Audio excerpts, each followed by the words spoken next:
अस्सलाम वालेकुम। इस वीडियो में हम देखेंगे गोएथे सर्टिफिकाट A2 का स्प्रेशन। कुछ टिप्स होंगी कि किस तरह से आप इसमें अच्छी परफॉर्मेंस दे सकते हैं और कुछ यूजफुल लिंक्स भी। So let's begin. जी, तो A2 के स्प्रेशन के टोटल 3 पार्ट्स होते हैं। 2 एग्जामिनर्स इसको कंडक्ट करते हैं और 2 पार्टिसिपेंट्स होते हैं जो कि एग्जाम दे रहे होते हैं। और इसके टाइल 1 में हमने Fragen zur Person करना होता है, यानी क्वेश्चंस पूछने होते हैं with reference to the personal details. और इस पार्ट में आपको 4 कार्ड्स दिए जाते हैं जिनके ऊपर कुछ कीवर्ड्स लिखे होते हैं। इन 4 क्यू कार्ड्स को देकर एग्जामिनर्स आपको कुछ टाइम देते हैं ताकि आप इनके क्वेश्चंस फॉर्मुलेट कर लें। और हो सकता है कि एग्जामिनर्स बाद में आपसे पूछें कि आप में से कौन क्वेश्चन पूछना स्टार्ट करना चाहता है। तो उसके बाद एक पार्टिसिपेंट 1 बाय 1 4 क्वेश्चंस फॉर्मुलेट करके अपने स्पीकिंग पार्टनर से उसकी पर्सनल डिटेल्स के बारे में पूछता है। जो क्वेश्चंस आपसे 1 बाय 1 पूछे जाएंगे आपने उनको आंसर करना है। और इसी तरह आपने फिर अपने स्पीकिंग पार्टनर से 4 क्वेश्चंस जो कि आपके कार्ड में लिखे हुए थे उनको फॉर्मुलेट करके उससे क्वेश्चंस पूछने हैं। टाइल 1 को सॉल्व करने की कुछ टिप्स देख लेते हैं। सबसे पहले तो आपने अवॉइड करना है वो वर्ड जो कि आपके कार्ड के ऊपर लिखा होगा, लेकिन उससे रिलेटेड जो आपने क्वेश्चन बनाना है वो आप इस तरह से कुछ बना सकते हैं। जैसे कि आपके कार्ड पे वोन ओट लगा है तो आप अपने स्पीकिंग पार्टनर से पूछ सकते हैं वो वोनन जी या फिर वो वोन्स डू। यानी अगर आपने डू के साथ क्वेश्चंस उससे बनाने शुरू करने हैं तो सारे क्वेश्चंस आपने मेक श्योर करना है कि डू से ही बनाएं। और अगर आपने जी से उससे क्वेश्चंस पूछने हैं तो सारे क्वेश्चंस जी के साथ ही बनाइएगा। जी और डू को आपस में स्विच मत कीजिएगा। तो वोन ओट के बारे में आपसे जो क्वेश्चन पूछा जाएगा आप इस तरह से उसको आंसर करेंगे। और ये याद रखिएगा कि टाइल 1 में जितने भी क्वेश्चंस आपसे पूछे जाएं उनके आंसर्स आपने एटलीस्ट 2 to 3 स्टेटमेंट्स में करने हैं। इस तरह आप ज्यादा मार्क्स गेन करेंगे। तो इस तरह आप आंसर करेंगे अपने सिटी से रिलेटेड। यहाँ पे मैं अपने सिटी से रिलेटेड कर रही हूँ। Ich wohne in Kiel. Das liegt in Norddeutschland. यानी मैं कील में रहती या रहता हूँ और that lies in northern Germany. तो इसी तरह आप अपनी सिटी के बारे में यहाँ पर इंफॉर्मेशन पुट इन कर देंगे। इसी क्वेश्चन की एक और एग्जांपल देख लेते हैं आंसर में। Ich wohne in Neu-Delhi.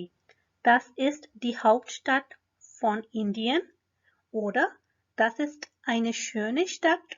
Oder das ist eine große Stadt. हाउप्टस्टाdt आपको पता होगा कि कैपिटल सिटी को कहते हैं। और अगर आपके स्पीकिंग पार्टनर ने पूछा है wie viele Geschwister hast du, Geschwister siblings बहन भाई, तो आप कह सकते हैं ich habe 3 Geschwister, einen Bruder und 2 Schwestern, यानी एक भाई और 2 बहनें हैं। क्वेश्चन के टाइल 2 में आपने करना है von sich erzählen, यानी अपने बारे में कुछ चीज बतानी है, कोई नरेशन देनी है। और ये मोनोलॉग होगा, यानी आप अकेले ही एग्जामिनर्स को अपने बारे में कुछ बातें बताएंगे और वो बातें किसी एक टॉपिक पर होंगी और उस टॉपिक से रिलेटेड आपको 4 कीवर्ड्स दिए गए होंगे। जहां तक कीवर्ड्स की बात है तो जरूरी नहीं कि आप सारे के सारे कीवर्ड्स पर बातें करें। आप उनमें से कोई एक या 2 कीवर्ड्स लेकर उसके ऊपर ही डिफरेंट सेंटेंसेस बनाकर बोल सकते हैं। लेकिन जो आप सेंटेंसेस बनाएंगे उनमें आपने कुछ चीजों का ध्यान रखना है, जैसे कि उन सेंटेंसेस का आपस में कुछ लिंक हो, कनेक्टेड हो। ऐसे ना लगे कि एक सेंटेंस आपने किसी और चीज का बोला उसके बाद किसी और सेंटेंस को आप ऑल टुगेदर डिफरेंटली ले आए। तो इसलिए जो सेंटेंसेस आप बोलें उनकी आपस में सेंस होनी चाहिए और वो एक दूसरे के साथ कनेक्टेड होने चाहिए। जब आप उस टॉपिक पर बोलकर चुप हो जाएंगे तो एग्जामिनर आपसे 1 से 2 क्वेश्चंस और करेगा और आपने कोशिश करनी है कि या और नाइन में आंसर करने की बजाय स्टेटमेंट्स में ही जवाब दें। क्वेश्चन का लास्ट पार्ट यानी टाइल 3 होगा एटवास प्लानन, टू प्लान समथिंग। और ये डायलॉग होगा, यानी आप और आपका स्पीकिंग पार्टनर कुछ डिस्कस करेंगे, मिलकर कुछ प्लान करेंगे और आप दोनों को एक एक शीट दी जाएगी जिसमें आपकी शीट की इंफॉर्मेशन और आपके स्पीकिंग पार्टनर की इंफॉर्मेशन डिफरेंट होगी। जैसे मैंने आपको बताया कि इंफॉर्मेशन वेरी करेगी टास्क शीट पर, तो इस तरह आप दोनों आपस में रिकमेंडेशंस और सजेशंस देंगे। कभी आप एग्री करेंगे और कभी नहीं करेंगे, तो इस तरह आप एक डायलॉग कैरी करेंगे। और आपने तब तक डिस्कस करना है जब तक आप एक फाइनल सॉल्यूशन पर नहीं पहुंच जाते। तो इस स्लाइड में मैंने आपके लिए कुछ फ्रेजेस और एक्सप्रेशंस कंपाइल किए हैं। जब आपने रिकमेंडेशंस और सजेशंस देनी है या आर्गुमेंटेशन करनी है या कुछ बातें फीडबैक देना है, तो आप इस तरह के एक्सप्रेशंस यूज कर सकते हैं, लेकिन अकॉर्डिंग टू द कॉन्टेक्स्ट। जैसे कि das ist eine gute Idee या फिर wir können vielleicht zum Beispiel nach Hamburg fahren oder wir können vielleicht Pizza essen oder wir können vielleicht ein Geschenk kaufen und so weiter।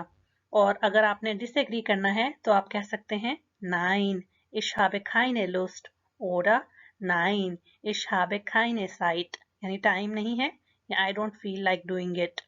और अगर आपने suggestion देनी है तो आप कहेंगे Ich schlage vor das, और जो भी सजेशन है वो यहाँ आ जाएगी। और इस तरह अगर आप एग्री नहीं कर रहे, पॉसिबल नहीं है जो आपका पार्टनर आपको सजेस्ट कर रहा है, तो आप कह सकते हैं Das geht leider nicht, it doesn't go unfortunately। इस तरह नहीं हो सकता unfortunately, leider का मतलब आपको पता होगा। और अब कुछ यूजफुल लिंक्स का टाइम है जो कि ऑलरेडी डिस्क्रिप्शन बॉक्स में दे दी गई हैं, और इनमें आपको 2 वीडियोस मिलेंगी जो कि मॉक एग्जाम क्वेश्चन आस्वाई की होंगी, और उसके अलावा आपको प्रैक्टिस एक्सरसाइजेस मिलेंगी। उनकी एक्सरसाइजेस की प्रैक्टिस आप करके अपनी स्पीकिंग को इम्प्रूव कर सकते हैं। और आपसे यही एक्सपेक्ट किया जाता है आस्वाई लेवल में कि आप बातें कर सकें, आर्ग्यूमेंटेशन दे सकें, रिकमेंडेशंस और सजेशंस दे सकें, और आपसे जो बातें की जा रही हैं उनसे एग्री या डिसएग्री आप कर सकते हैं या नहीं। And it's not a big deal, बस थोड़ी सी प्रैक्टिस चाहिए होती है। अगर आप अभी भी मेरी वीडियो देख रहे हैं तो मैं आपका बहुत शुक्रिया अदा करती हूँ। अगर मेरी एफर्ट आपको पसंद आई है तो मेरे चैनल को, इन वीडियोस को अपने लैंग्वेज लर्निंग फ्रेंड्स के साथ शेयर कीजिए। मैं मिलती हूँ आपको नेक्स्ट वीडियो में। अल्लाह हाफिज।